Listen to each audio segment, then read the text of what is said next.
Hello mga Lods. Yan, pinakabagong hiring dito sa Croatia, Europe, dito sa Jobs in Croatia Agency. Production worker, cook, kitchen helper, mechanical technician, at bus driver. Yan, ang mga kailangan yung pong mga applicant na galing sa Pilipinas. Yan po. So, ang kukunin dito, mga applicant na nasa Pilipinas lang po. Ito yung agency. Ayan, ito yung agency.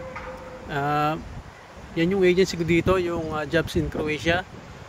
Ang partnership naman nila sa Pilipinas, yung Human Link. Pero pwede kayo mag-apply ng direct dito sa agency. Mag-send na kayo sa kanilang email. Check nyo yung hiring, qualification, kung saan kayo qualify dyan.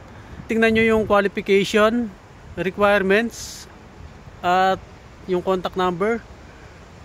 At yung Gmail address nila, meron silang Gmail address dyan kung saan kayo mag-send. Yan, huwag nyong kalimutan lagyan ng subject, yung position na ina-apply nyo kasi required po yan. So, ayan po yung mga panibagong hiring natin dito sa Croatia, Europe. Mag-apply na po kayo. Summer ngayon, parting na yung maraming trabaho dito sa Croatia. Yan, ito yung the best time para mag-apply dito sa Croatia at makahanap ng trabaho dito sa Europe.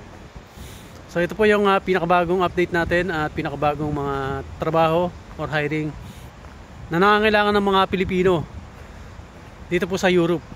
Yan, thank you for watching. Follow na for more video mga Lods. Thank you.